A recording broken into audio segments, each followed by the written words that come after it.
Hello everyone, this is Jojo, and welcome back to another episode of Pokémon Chat-eau, episode 6. This episode will be discussing Pokemon Generation 2, so that'll be Gold, Silver, and Crystal. Good God, these games were a big deal. They had a lot to live up to, and we were moving from the Game Boy to the Game Boy Color. And even to this day, it is regarded as the best generation. And, well, I can agree with that, honestly. It's my favorite, personally. At least the remakes of Gold and Silver, Heart Gold and Soul Silver, those are my favorite. Just because of, nostalgia does have a part in it, I suppose, but there's so much to do. There's 16 badges to get, there's 2 regions to explore, like no other game has done that so far. It's kind of surprising that they haven't, but at the same time, I kind of see why they wouldn't.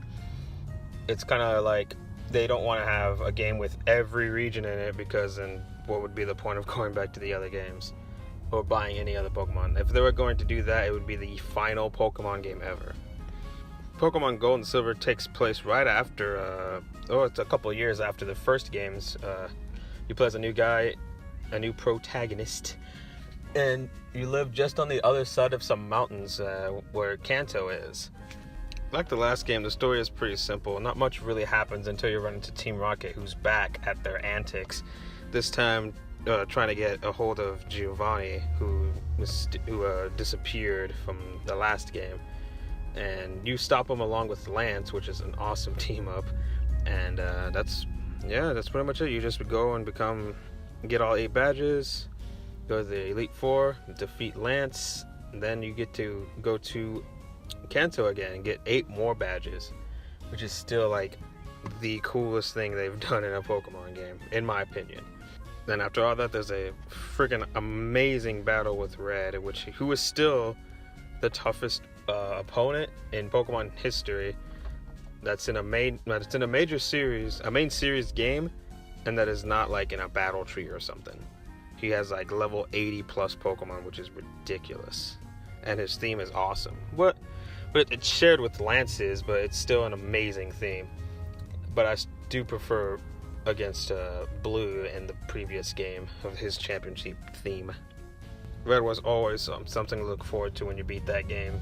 To challenge the previous generation's trainer, it was so cool, man. It's still cool even to this day.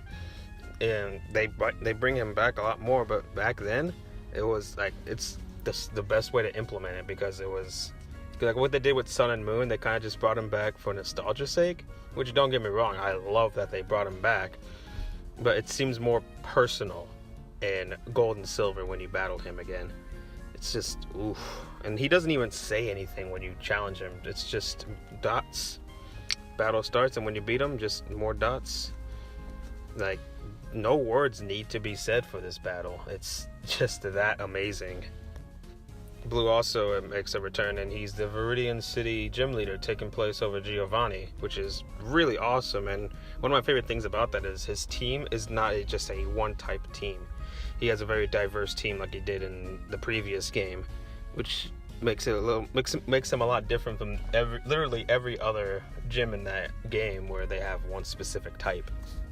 Also, Koga has upgraded from a gym leader to an Elite Four member, which is really cool. And to take his place, he has his daughter, Jasmine, who is not as cool, but, they're both ninjas, so, that automatically makes him super cool. Speaking of the gym leaders, poor Blaine. Blaine had his whole island destroyed by a volcano. But he's still battling, he's still giving out gyms in a cave, which, you gotta give it to the man. He's still doing what he has to do, despite his predicament. It also makes me wonder, do they live in the gym? Do the gym leaders have their own homes, or do they just stay in the gym all day? He's at their home as well. I know Blue has at least a home outside of his gym in Pallet Town, but I don't know. I'm not even gonna think about it too much. God, I have a lot of memories with these 2 games. I can vividly remember just being in the back seat of a car, just playing through Silver version, and just loving everything about it. The upgraded graphics, the colors, I loved how your character looked when you got into a battle. He's a lot more detailed than like the blocky little stand that Red does in the previous game. Music is awesome. Again, the graphics are great, and it blew my mind even more when Crystal came out and they had little animations for it. I was like, what the heck? Like, is you even serious? This is possible? I freaked out at that, and it was amazing.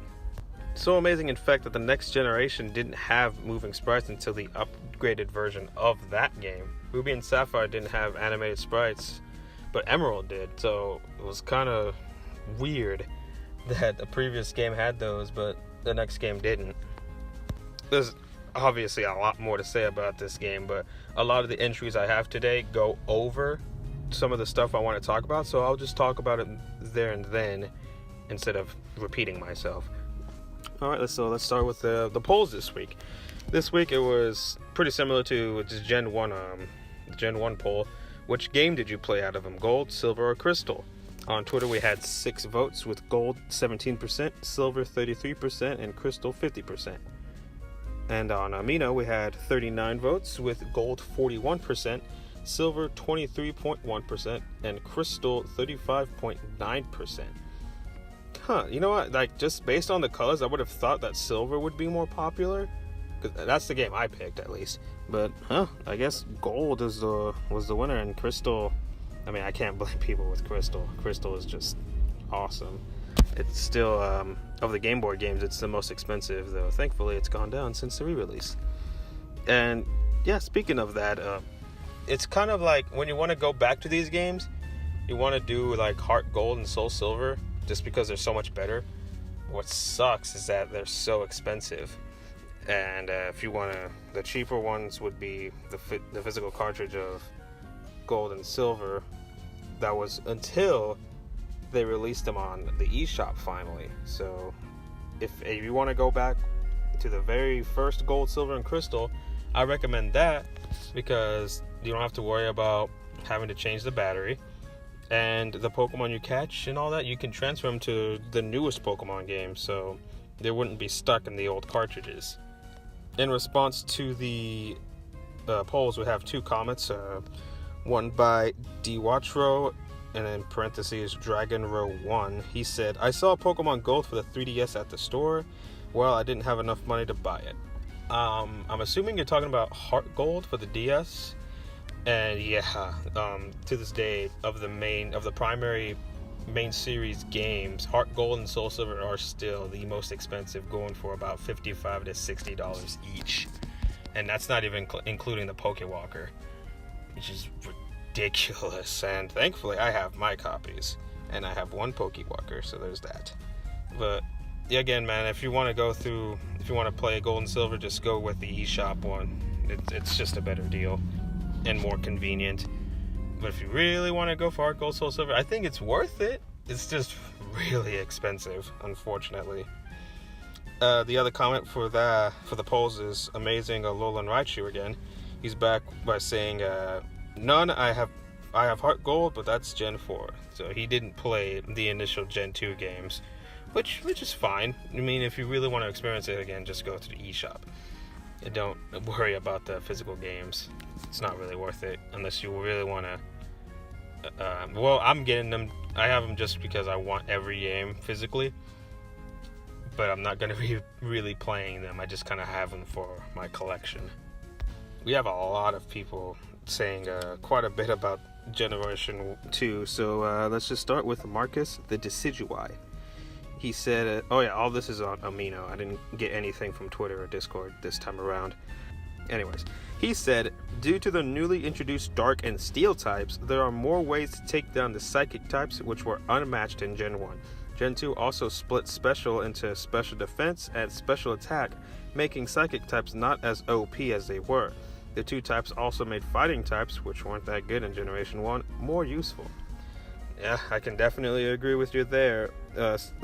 Like I said in the Generation 1, the Psychic types had very little weaknesses, and because all their attacks were special attacks, back then we only had attack, defense, speed, and then special and HP. And special was just basically special attack, but there was no special defense. So like, all the psychic types pretty much had high special and just plowed through everything. Or I think Mewtwo was so strong back in the day.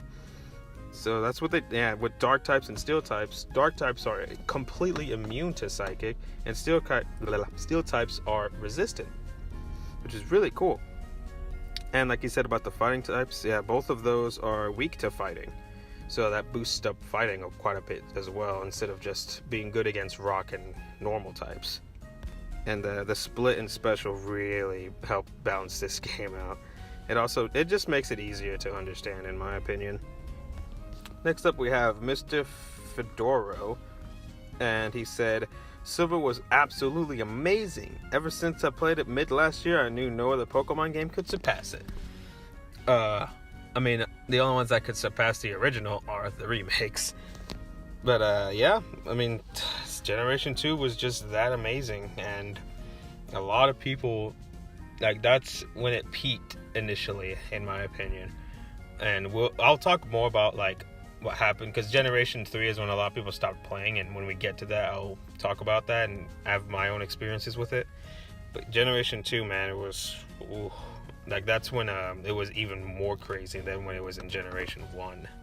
Next up, we have a name that I cannot read. So he said, probably my second favorite region. Post game is great, so much nostalgia about exploring Kanto again. I love Johto Pokemons, 3 starters, Heracross, 2 evolutions, Scizor, Ursaring, Crobat, Noctowl, Lantern, Kingdra, Tyranitar, Houndoom, and another. You better calm down there, man. That's the next week's topic. But yeah, I can agree. The Johto Pokemon are freaking fantastic. And I'll go more into the Johto Pokemon next time. And second favorite region, I'm actually curious on what your first favorite region is. But I mean, if you get to hear this, Mr. I can't pronounce your name, I can't read or pronounce it, just let me know, please. Next up, we have Forks Are My Aesthetic, and they said, I actually love Gentoo. It's one of my favorites from the Pokemon series. I personally think the visuals are extremely better in this game, as well as the new Pokemon. The improved sprites for some Pokemon really add to that as well. I think there's a lot more you can do in this game too. There's a lot less glitches and bugs in this game, which is also nice. I don't know, some of the bugs made the previous generations fun. And of course it's not good to have bugs in your game, but if you can exploit them and have fun with them, then what's the harm? But anyways, yeah, like I said before, the graphics of this game are a mile step up from the previous generation. And there's a hell of a lot to do in this game, because once in the first, in Red and Blue, all you really have to do is after Elite Four, like, all you can really do after that is, catch the rest of the Pokemon if you want, and Mewtwo. This one, after Elite Four, you got 8 new gyms, you got legendary Pokemon you can catch, you have the battle on Red, on Mount Silver. There's just so much more to do, and I'm glad that Pokemon keeps adding to this, and there's just more and more to do in every game afterwards, which is awesome. Next we have NIC the Breeder, and he said, I loved it. It was my first time beating Red. It's a lot of people's first time beating Red, and because like I said, he does return in some other games, like he returns in Black and White 2, and yeah, like, this is the first time we get to face Red, and it's quite an accomplishment, and it makes you feel really good about winning him, beating his ass. Next up, we got Pokemon Master Gabe, and he says, my all-time favorite generation, and no nostalgia glasses on, to which Dark Ninja replies, same here. Yeah, this generation is just fantastic, man. Even with, like, well, I could see people having nostalgia glasses on, like, I do have a soft spot for it because of nostalgia, but even then, without nostalgia, I can say that this is an absolutely fantastic game. Last up, we have Video Game Boy once again, and he says, oof, I barely remember playing Gold and Silver on Game Boy, but from what I remember from my Game Boy walkthrough is that I hated Whitney and her dumb Miltank. I couldn't finish it because my cousin figured out I had his Game Boy for the past 2 weeks. You stole, so you borrowed without his permission his Game Boy to play, and I can understand that, especially if you were just a kid and you really wanted to play the new Pokemon games. Which is it is unfortunate you never got to finish it, and hopefully you went to play the remakes at least. And yeah, what you said about Whitney, fuck Whitney's Miltank. It was so obnoxious with rollout, and then once you finally had it about to be killed, it uses milk drink, and then it just recovers its health, and it was so annoying. It's still annoying. If you have a fighting type, it makes it a hell of a lot easier, but especially as a kid, Whitney was just... Whitney's Miltank is the spawn of Satan itself. That's all the entries I have. But I do want to mention that with Pokemon Generation 2, we have to thank Satoru Iwata for even having a Generation 1 or Kanto in the game. Initially, they couldn't fit it in the cartridges, but it wasn't until Iwata's genius programming that he actually got the game to have both regions in it. And rest in peace, Iwata. You were an amazing person, and all gamers love you. In conclusion, Generation 2 is my favorite. At least the remakes are. So I guess Gen 4 technically? Whatever. Heart Gold, Soul Silver are my favorite, and I love them to death. Oh yeah, and we even have the introduction to shiny Pokemon. I totally forgot to mention that. In Lake of Rage, we introduced to our first shiny Pokemon, Gyarados. Which at the time was the only shiny Pokemon I got. It wasn't until Gen 4 that I got my first legitimate shiny Pokemon, which I'll talk about that when we get to there. But for now, I guess that's it. Next week's topic is going to be the Pokemon of Generation 2. Pokemon's 152 to 251. How well do they hold up? Who are your favorites from that generation? And what do you think of the new evolutions they introduced, including baby evolutions? Just let me know either in the comments, on the Amino, Twitter, join the Discord. Just let me know what you think about the Pokemon of Generation 2, and it'll be on the next episode of Pokémon Chat-eau. Until then, this is Jojo, screw you Cam, and thank you for listening. Hope you have a great day.